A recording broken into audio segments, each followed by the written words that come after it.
Live from Fargo and serving you on TV, online, and on the go. This is Valley News Live at 5:30. Minnesota legislators are scrambling to make changes to the state's sex offender program after a federal judge ruled it was unconstitutional. Good evening and thank you for joining us. It could cost millions of dollars for new facilities and treatment programs for sex offenders. However, as Valley News Team's Neil Carlson shows us, one Valley legislator, along with others, says the focus should be on overturning that federal judge's decision. The Minnesota Sex Offender Program houses 720 men and 1 woman. Federal Judge Donovan Frank ruled it unconstitutional because it doesn't afford some offenders the opportunity to ever be released. In order to meet the judge's ruling, Governor Dayton has proposed more evaluation and treatment programs along with less restrictive facilities for sex offenders. However, State Representative Deb Keel of Crookston says the emphasis should be on overturning the judge's ruling. Yes, at this point, we've done a lot to improve that program. It's a challenging program. It's affected a lot of people, but we need to move in the direction of protecting citizens. If the state of Minnesota cannot get the federal ruling calling its sex offender program unconstitutional overturned, it's required to have new programs in place by March. In Crookston, Neil Carlson, Valley News Live. Governor Mark Dayton estimates it'll cost $10 to $15 million a year if the state is forced to add new programs and facilities for sex offenders. As students are getting their school schedules in the mail, some in West Fargo will have Aaron Knodel listed as their English teacher. Today, several people stood in front of West Fargo High School, apparently protesting the district's decision to bring Knodel back. One of the signs reads 93 phone calls. One says, "Say no." Another says, "How many victims will it take?" Knodel was acquitted of all charges against him after being accused of having an inappropriate relationship with a student back in 2009. In July, the West Fargo School Board reinstated Knodel by a unanimous vote. The North Dakota State Licensing Board has also ruled in favor of Knodel, saying he will keep his teaching license.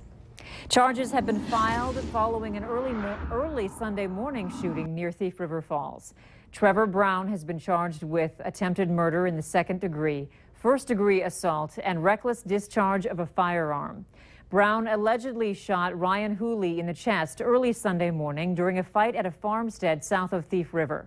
Hooley remains hospitalized in Fargo. The attempted murder charge against Brown carries a maximum sentence of 20 years in prison.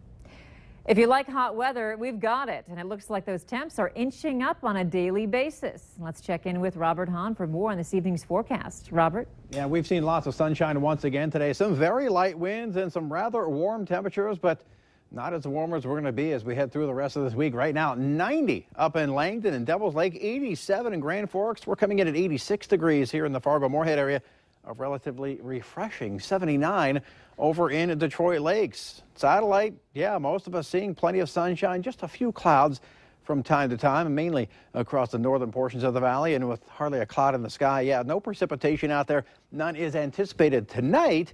A dry night out there. Get out there and enjoy it as we head through the next few hours here in the Fargo-Moorhead area. By 7 o'clock, down to about the mid-80s, 8 o'clock in the lower 80s, and by 9 o'clock, we'll see the light breeze continuing and temperatures dropping into the mid-70s. Do have the Perseid meteor shower ongoing this week, peaking over the next few nights. May have to deal with a few clouds and maybe a few rumbles of thunder as we head through tomorrow night. More on that forecast and a look at how hot it's going to get over the rest of this week in just a few minutes. All right. Thank you, Robert.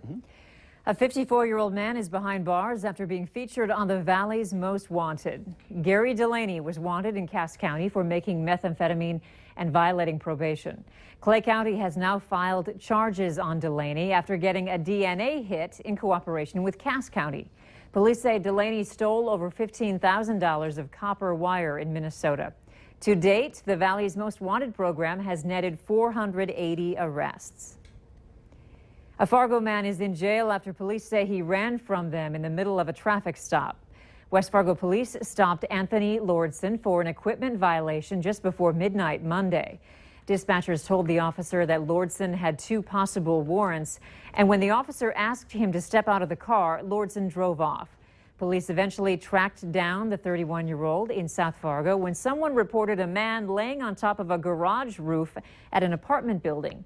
Lordson was arrested for 2 warrants: fleeing in a motor vehicle, reckless driving, and fleeing on foot. After our story aired yesterday regarding Lutheran Social Services, one Fargo man started a petition.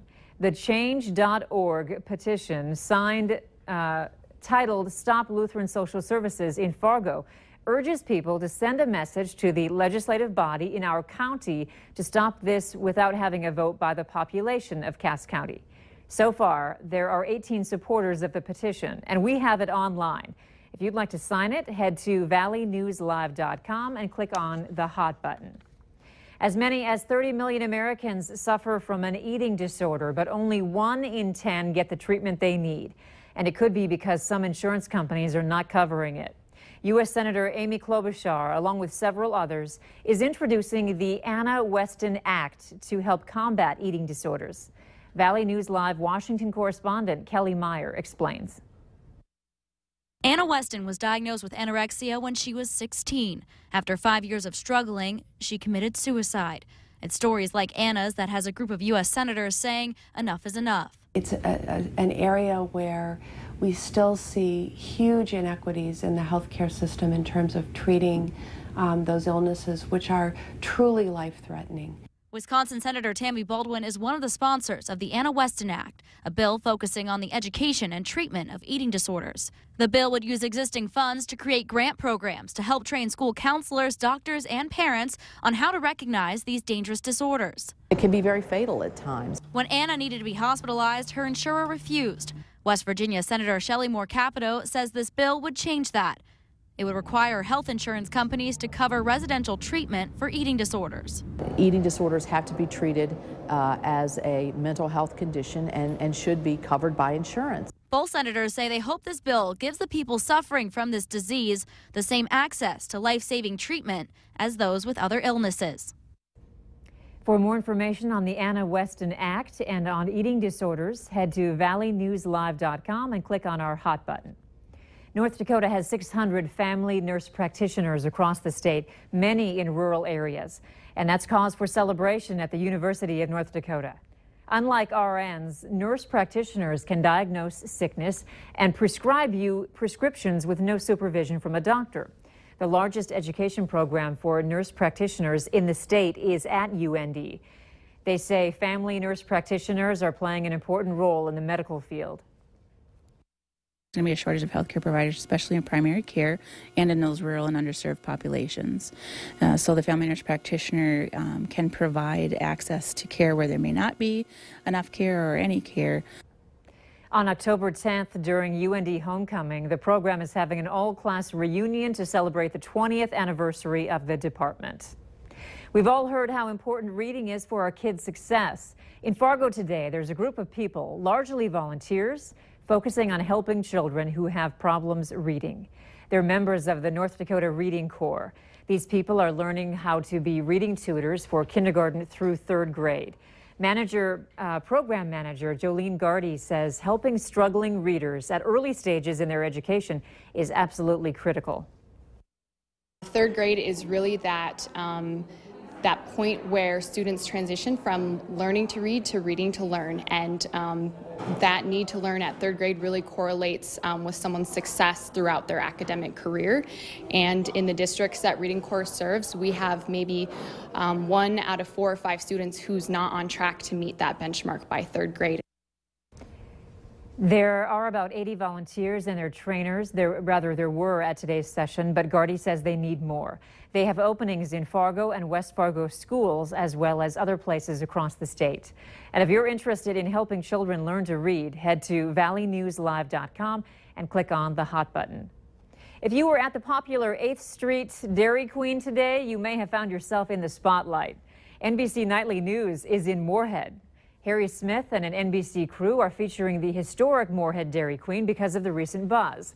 If you don't know, this Dairy Queen has been open since 1949, and because of its 66-year-old contract, it doesn't have to follow all the current franchise rules, and that means it can serve a mix of throwback items and the newer treats that are corporate approved. At this time, NBC Nightly News doesn't know when it will air the episode, but we'll be sure to let you know when it does. And remember to like Valley News Live on Facebook. You can follow the latest news, weather, and breaking news updates anytime on your feed. Just search Valley News Live, like our page, and you'll stay informed throughout the entire day.